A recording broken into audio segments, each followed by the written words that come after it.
Assalamualaikum warahmatullahi wabarakatuh. Perkenalkan, nama saya Lailatul Mufidah, NIM D 2019-5019. Saya dari Prodi Psikologi Islam 1 semester 4 dan saya dari kelompok 5 akan membahas materi psikologi pendidikan tentang teori belajar kognitivistik.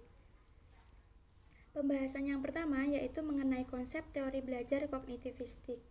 Teori kognitif ini mulai berkembang pada abad 20-an. Dari perspektif kognitif, belajar merupakan perubahan dalam struktur mental seseorang yang memberikan kapasitas untuk menunjukkan perubahan perilaku. Nah, model pembelajaran ini lebih berorientasi pada studi bagaimana siswa belajar berpikir. Fokus belajarnya sendiri adalah pada pertanyaan perkembangan kognitif, sedangkan bagi guru yang terpenting adalah bagaimana dapat mempengaruhi perkembangan berpikir dan bagaimana guru tersebut dapat menyesuaikan pengajarannya dengan tingkat perkembangan kognitif pada anak didik mereka. Secara sederhana, teori kognitif ini menggambarkan bahwa belajar adalah aktivitas internal yang terdiri dari beberapa proses, seperti proses pemahaman, mengingat, mengolah informasi, proses analisis, prediksi, dan perasaan. Dalam proses belajar mengajar di sekolah, contoh penerapan teori kognitif ini adalah guru menggunakan bahasa yang mudah dipahami oleh peserta didik, serta memberikan ruang bagi mereka untuk saling bicara serta diskusi dengan teman-temannya. Selanjutnya, pembahasan materi yang kedua yaitu mengenai tokoh-tokoh teori belajar kognitif dan penerapannya dalam pembelajaran. Tokoh yang pertama adalah Jean Piaget. Piaget mengemukakan bahwa proses belajar akan terjadi apabila ada aktivitas individu yang berinteraksi dengan lingkungan sosial dan lingkungan fisiknya. Individu tersebut tidak berinteraksi dengan lingkungan fisiknya sebagai suatu individu yang terikat, tetapi sebagai bagian dari kelompok sosial. Nah, akibatnya lingkungan sosialnya berada di antara individu dengan lingkungan fisiknya.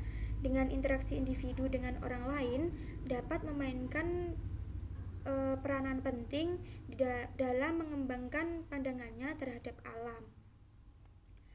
Selanjutnya, penerapan teori belajar kognitif dalam pembelajaran menurut Jean Piaget yaitu yang pertama, individu dapat mengembangkan pengetahuannya sendiri.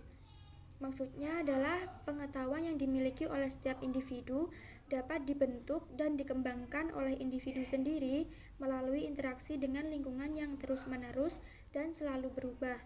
Atau dengan kata lain, individu bisa pintar melalui belajar sendiri dari lingkungannya. Yang kedua yaitu individualisasi dalam pembelajaran.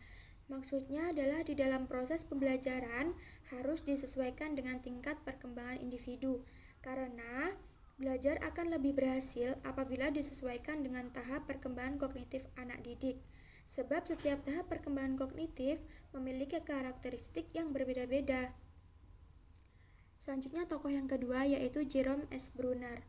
Teori kognitif Bruner lebih menekankan pada cara individu mengorganisasikan apa yang telah dialami dan dipelajari, sehingga individu mampu menemukan dan mengembangkan konsep sendiri melalui contoh-contoh yang telah dijumpai dalam kehidupannya. Nah, untuk meningkatkan proses belajar, menurut Bruner diperlukannya lingkungan yang bernama Discovery Learning Environment atau lingkungan yang mendukung individu untuk melakukan eksplorasi dan penemuan-penemuan baru. Discovery Learning ini merupakan salah satu model pembelajaran atau belajar kognitif yang dikembangkan oleh Bruner. Selanjutnya, penerapan teori belajar kognitif dalam pembelajaran menurut Jerome Bruner yaitu yang pertama, partisipasi aktif individu dan mengenal perbedaan. Dalam proses pembelajaran harus menekankan pada cara individu mengorganisasikan apa yang telah dialami dan dipelajari, sehingga dengan demikian individu mampu menemukan dan mengembangkan sendiri konsepnya. Selain mengembangkan konsep, individu juga bisa mengembangkan teori-teori dan prinsip-prinsip melalui contoh-contoh yang telah dijumpai dalam kehidupan sehari-harinya. Penerapan Bruner yang kedua yaitu guru berperan sebagai tutor, fasilitator, motivator, dan evaluator. Tokoh yang ketiga yaitu Ausubel. Menurut Ausubel, belajar haruslah bermakna. Materi yang dipelajari diasimilasikan secara non-apriter dan berhubungan dengan pengetahuan yang telah dimiliki sebelumnya. Nah, menurut Ausubel ini, belajar dapat diklasifikasikan ke dalam dua dimensi. Dimensi yang pertama yaitu berhubungan dengan cara informasi atau materi pelajaran yang disajikan pada siswa melalui penerimaan dan penemuan. Dimensi yang kedua yaitu menyangkut cara bagaimana siswa dapat mengaitkan informasi itu pada struktur kognitif yang ada. Struktur kognitif tersebut mencakup fakta-fakta, konsep-konsep, dan generalisasi-generalisasi yang telah dipelajari dan diinginkan oleh siswa. Selanjutnya, penerapan teori kognitif dalam pembelajaran menurut Ausubel yaitu yang pertama, kunci keberhasilan dalam belajar terletak pada kebermaknaan bahan ajar yang diterima atau yang dipelajari oleh siswa. Oleh karena itu, dalam proses pembelajaran, guru harus mampu memberikan sesuatu yang bermakna bagi siswa.